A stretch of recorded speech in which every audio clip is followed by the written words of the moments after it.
Because they connected all kinds of machines all over my body. And because of that, they didn't allow the room to be warm. I don't know why. The room was so cold, and that made my pain worse. And they didn't give me painkillers. But the painkiller, even if they give, they cannot give too much in my situation, yeah? And the room was so cold. I sneaked in some warm bag, and they just took it away. They said, cannot do this. It's too dangerous. They worried the blood would boil over or something, and the wound would burst or something. Because of the cold, it's very terrible. It's very terrible. It not just makes you in pain, it makes you restless. And I was supposed to stay still. I should not move. And how do you keep yourself still when you feel like you want to jump out of the window and run all over, because it's like ants all over your body and something inside you keep pushing you. That was the worst time of my life ever. But what was wrong with you, Master? I cannot tell you. Secret. I got an infection from one of your sisters. One of the rare diseases. Transmitted by talking, by being near. Mouth, having saliva and stuff. Yes, I'm okay now. I'm really okay now after all this time. I still have pain sometimes, but I know I'm okay. And my health is good. Before, I thought life is forever. I probably never get well. It seems like that, Even if you take medicine, it seems like forever. This was a very difficult disease, rare, yes. Okay, never mind, that's enough, I don't want to tell you. Even at one time, I asked you guys to wear masks. Even then, I knew it, but it was still unavoidable. Somehow it sneaked into my life. At home. Avoidable here, but I can't avoid it at home. Sometimes I just do it, just like that. Okay, I don't want to mention from whom either, okay? I don't want to mention what. Yeah, it's good enough that like that. It was a terrible time to try to hide your ID and have to stay in the hospital to know what's wrong with you, and then to have an operation, and you can't run anywhere.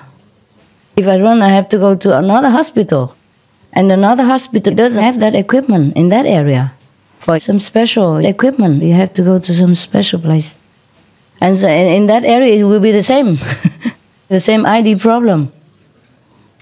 So every day I was just thinking, okay, maybe this is my last day. Maybe the police will bust in any time now, any minute now. I'm just waiting for it. I just said, whatever happens, what can I do? Just somehow I was protected, and I'm fine. They yell at me, scream at me, but they didn't do much. And until the last day, when I went in to pay the money, then the woman at the secretariat, the reception, yelled at me again. I said, I just come to pay, but you have to give me the passport. And I said, why? I don't have it here. Please, I just want to pay.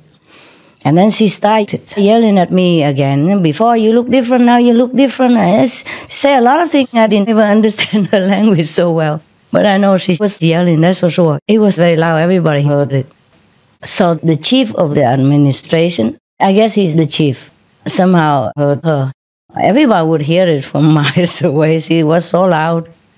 And what could I do? I was just, I'm sorry, really, I'm sorry. Please forgive me. I just want to pay and then go, But she kept yelling non-stop. She wouldn't accept money even.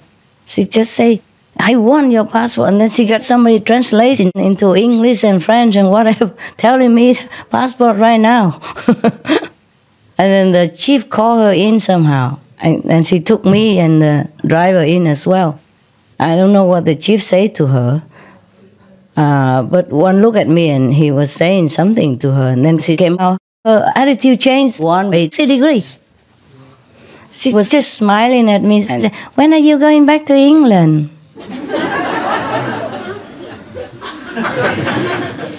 Why? No more passport, nothing. And then she even accepted my gift afterward. Before she was thinking that I'm a criminal, because when I go somewhere, I always bring a little gift, and she didn't want it, even. She was kind of, she was yelling so loud. I didn't know what to do. I just kept saying, I'm sorry, I'm sorry. And I was so painful, so sick. There was bandage everywhere. And still she was yelling at me. I guess the chief took one look at me and was feeling so sorry for the little girl, My driver, he's about 5-6 feet something high. And I'm very small, and he's tough and strong. And I'm little compared to him. And probably he took a good look at me and he felt such a sorry woman, bandage everywhere. And I couldn't even talk well, and the stomach everywhere, and couldn't even walk. And then got yelled at like that. So he said something to her. And she took me out, and immediately she changed. I was so surprised and relieved, of course, I didn't know what he told her. Probably he said, well, just take her money, that's all you need. all we need is money, right, to pay for the staff and medicine, doctors, that's all they need. What the heck do I need my passport for? Yeah? And the worst would be, if they don't take that money, I would just run away. Right? So he said, just take her money. Maybe it was like that, before she ran away. Well, if it was somebody else, they would have pretend to be angry or get angry or scared and then go away and don't ever come back again. But I was just too good. I even came back again to make sure that everything was paid, because after that there were some more visits, follow up, Yes. And the scan, sometimes the scan is very expensive. They call it something? Some T scan or something? Not CAT scan. Huh? CT scan. So scan the whole body, And you have to stay still. And first they put some blue thing in your body, a blue medicine, something, so that they can see well. And you have to drink a little water first. And I could not even climb on there. And they were so rough, they just push you in there. They don't understand your pain. They didn't know that I had so much pain. They could not understand. Also because the doctor gave the wrong medicine. Therefore, it didn't help me at all, so the pain continued. And they took me from one room to another, all kinds of scans, all kinds of tests, always. And then put me on a bed here, bed there, and I could hardly, I'd rather die. I'd rather die because it was so painful.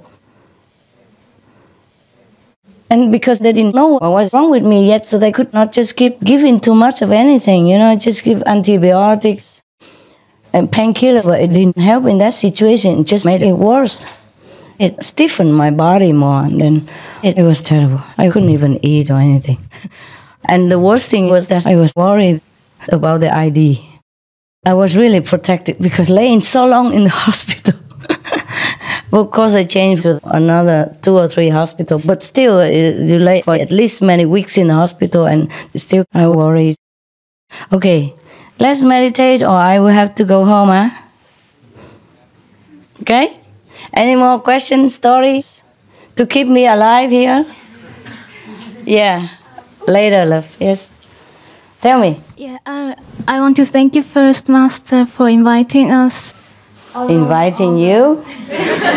Did I write an inviting letter? I applied, but although all the risk and the dangerous situations.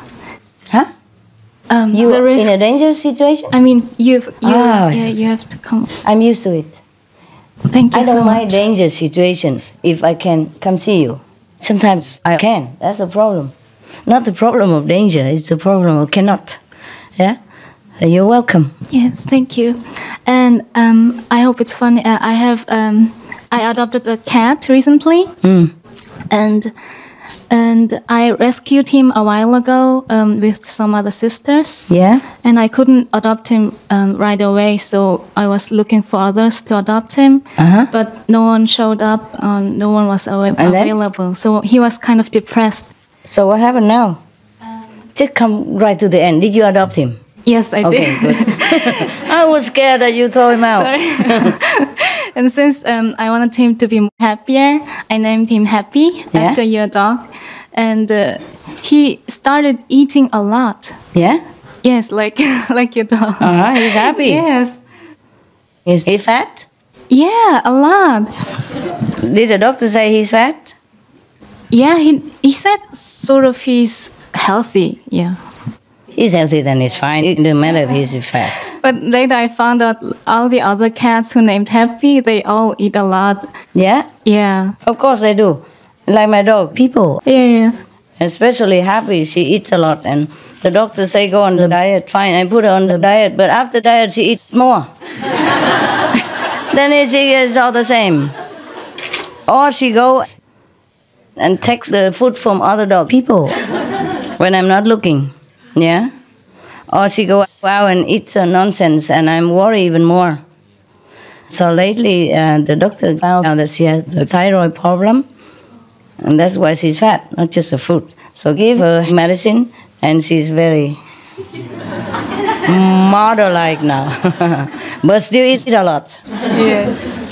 Anything I eat, she likes to eat. Even if it's no good for her. I say, no good for you, please. Not because I don't want to give you, but it's not too good. She said, never mind. Good for you, good for me. So eat. Sometimes I feel sorry for her also because, she has his food. She has no boyfriend, nothing anymore. And she's old now. I never know when she goes, you see? So it's a short life. If she enjoys it, why not? She enjoys it. As long as she's in a dog person life, I want her to enjoy. Yeah, enjoy also. Not just always discipline and not this, not that. And dog people's lives are already so limited. And because they live with me, sometimes I like to be clean. So we have to clean them many times. Whenever they go out, we clean them so that they can come inside the house. Yeah. Because they be all over on my bed, my sofa, everywhere. And printing everywhere, paws, if we don't clean. Flowers, flowers everywhere. So we clean them. Also for health's sake, you know. They don't always like that, of course. It's a kind of hassle a little bit, no? To lift your legs up, to clean 4 times, you know. But I devised a new system. I told the attendant, don't mess with it too much. Because originally, when there are a lot of assistants, it's also okay, you know. But when only one, then I tell you, don't bother too much. Just clean them once with vinegar, yeah?